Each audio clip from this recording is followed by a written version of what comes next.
eu sou a Laila e o meu grupo é composto por mim, pela Júlia, pelo Rafael e pela Rafaela. Hoje a gente vai fazer um vídeo sobre uma matéria e o nosso tema específico é velocidade de propagação do som, efeito Doppler sonoridade e nível relativo de intensidade. O som, ele é uma onda mecânica. Isso significa que ele se propaga através da vibração das moléculas, ou seja, isso implica necessariamente que quanto mais juntas e bem organizadas, mais próximas as moléculas estão, mais rápido essa onda consegue se propagar.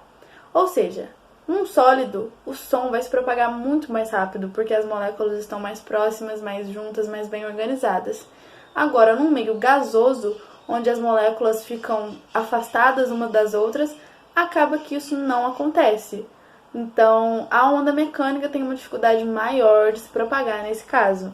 Não existe propagação de onda sonora no vácuo, justamente porque ela precisa das partículas em vibração. E o vácuo não tem moléculas. Dessa forma, nenhuma onda mecânica se propaga no vácuo. A velocidade de uma onda sonora corresponde à velocidade que uma onda demora para atravessar determinado meio. Essa velocidade pode ser calculada pelas fórmulas comuns, que funcionam para qualquer tipo de onda, que é velocidade é igual a lambda, que corresponde ao comprimento de onda, vezes a frequência. No caso, o comprimento de onda em metros e a frequência em hertz ou segunda menos 1, que correspondem à mesma coisa. Além disso, existe uma segunda fórmula que pode ser usada, que corresponde à velocidade da onda sonora quanto à variação da temperatura.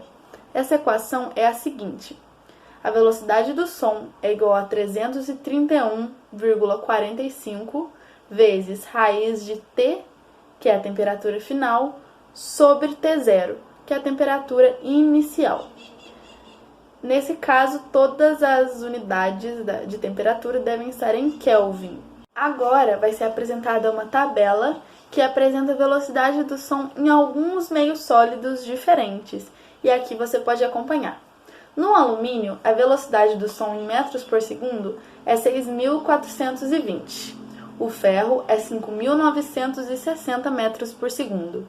A água pura é 1.498 metros por segundo. A água do mar, 1.531 metros por segundo. E por último, o oxigênio, 316 metros por segundo. Meu nome é Rafaela e eu vou falar sobre o efeito Doppler.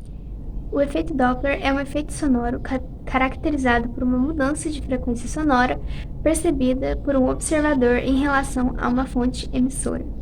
Seu nome é em homenagem a Christian Johann Doppler, e ele pode ser percebido em ondas mecânicas ou eletromagnéticas.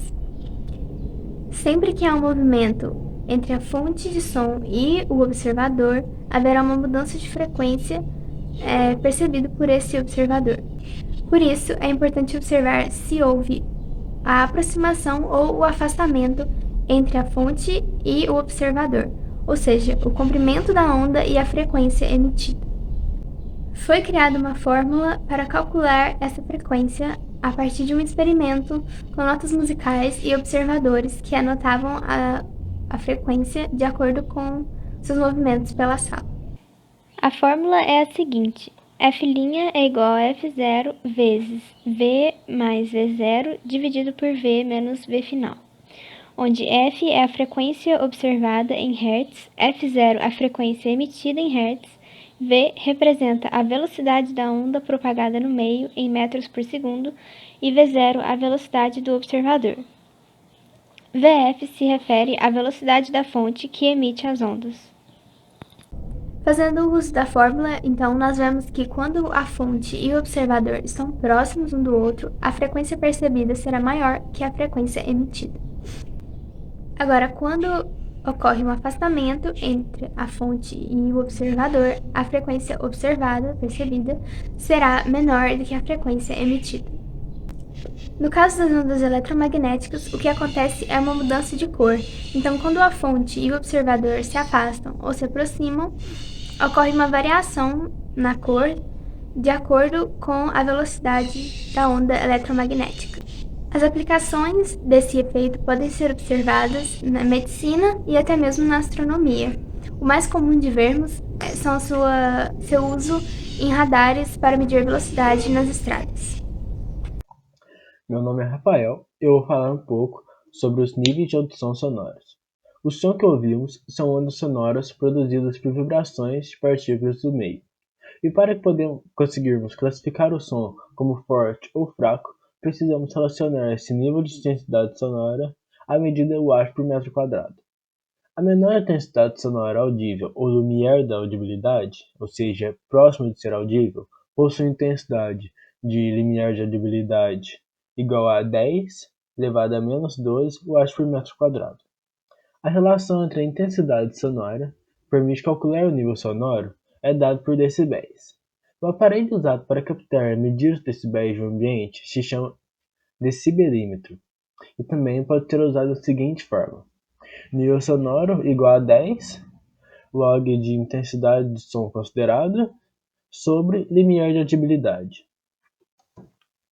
O ouvido humano é bastante sensível a altos níveis sonoros, e por isso a exposição a níveis superiores a 80 decibéis pode causar lesões irreparáveis, ocasionando desde desvios de personalidades a fadiga, neurose e psicose.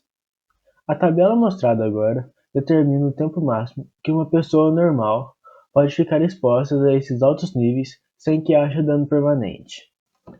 A tabela se inicia em 85 decibéis, onde o tempo máximo se encontra em 8 horas de exposição, e se finaliza em 100 decibéis, onde o tempo máximo se encontra em apenas 1 hora de exposição para que não haja riscos a lesões irreparáveis no aparelho auditivo. Quando se aumenta ainda mais o nível sonoro, já deixa de ser somente prejudicial a longo prazo. Causa no ouvinte uma sensação de dor. Isso acontece quando se passa de 120 decibéis. Na tabela apresentada agora, se encontram alguns ruídos presentes no dia a dia, para que assim possamos compararmos.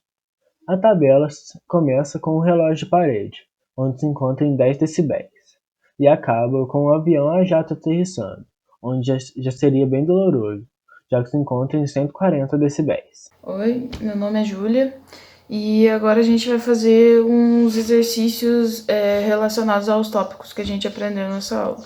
Vamos lá. Questão 1. A seguir são feitas algumas afirmações sobre as ondas sonoras. Marque V para informações verdadeiras e F para falsas. As ondas sonoras, assim como qualquer tipo de onda, podem sofrer polarização. Essa afirmação é falsa. A polarização ela é um fenômeno exclusivo das ondas transversais. E o som é uma onda longitudinal, então ele não pode ser polarizado. A velocidade do som nos sólidos é maior que a velocidade do som nos líquidos. Essa é verdadeira. Quanto maior for a proximidade das moléculas do meio, maior será a velocidade de propagação das ondas sonoras. Então, a velocidade do som é maior nos sólidos do que nos líquidos.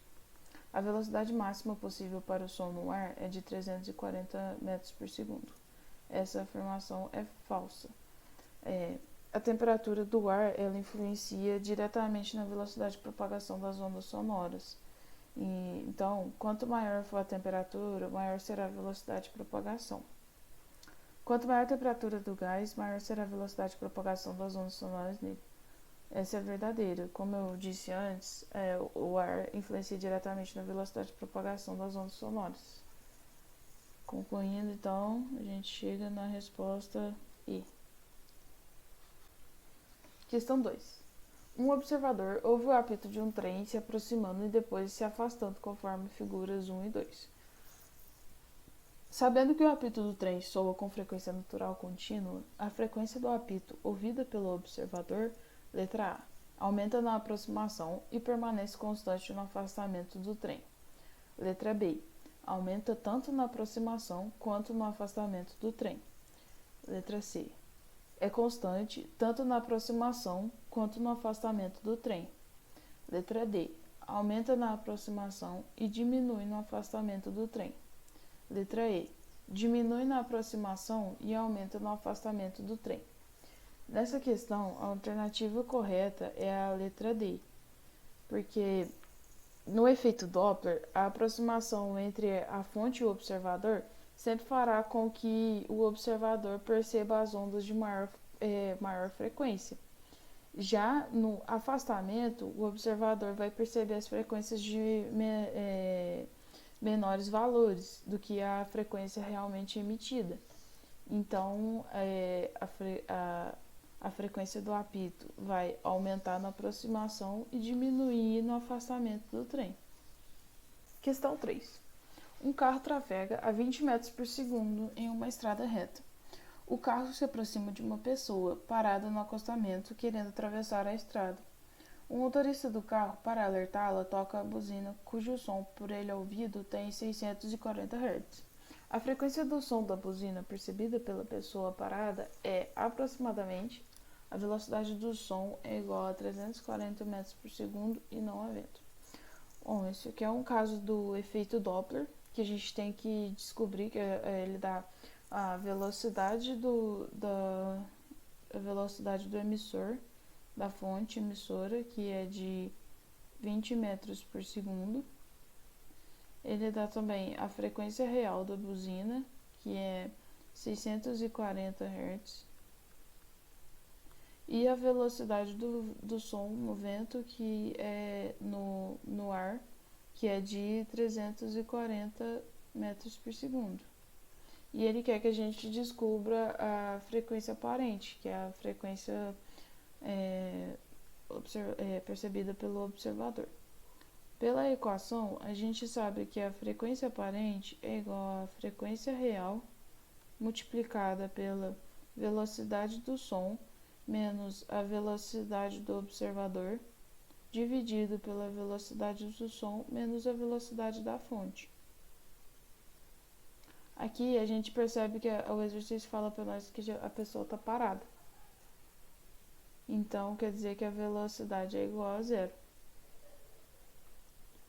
A frequência aparente, então, vai ser igual a 640 vezes 340 dividido por 340 menos 20.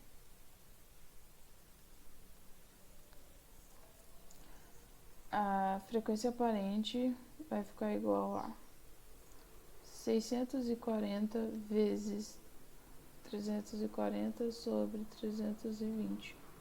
Simplificando, cortando aqui e fazendo essa multiplicação e divisão, a gente chega ao resultado final, que é igual a 680 metros por segundo. Alternativa E. Questão 4. Durante um jogo de futebol, a intensidade sonora é próxima de 80 decibéis. Supondo que, no momento do gol, a intensidade sonora torne-se 1000 vezes maior, qual é o valor do nível sonoro em decibéis no momento do gol?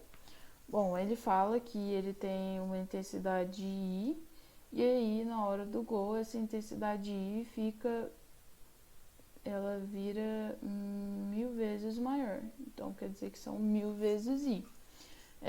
Nessa questão a gente vai aplicar a equação para a determinação do nível de intensidade sonora, que é N é igual a 10 log de I sobre I0.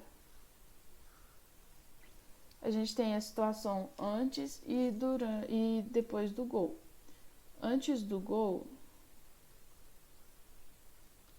a gente sabe que o nível é de 80 decibéis, que é igual a 10 log de I sobre I0. Passando esse 10 para cá, dividindo, a gente tem que log de I sobre I0 é igual a 8. Depois do gol, a gente tem o N', que não sabemos ainda, que é igual a 10 log de I, que o I, em vez de I, ele vai ser 1000 vezes maior. Então, vai ser 1000 vezes I sobre I0. Para facilitar o entendimento, a gente deixa assim, ó, 10 log de I sobre I0 mais o log de 1000. Substituindo, a gente sabe que log de I sobre I0 é igual a 8 e o log de 1000 é 3. Então, sendo assim, o n' vai ser igual a 10 multiplicado 8 mais 3. Resolvendo isso, a gente chega ao resultado de 110 decibéis, que é a resposta C. É isso, gente. Espero que vocês tenham entendido os tópicos da matéria e muito obrigada por assistir. Tchau.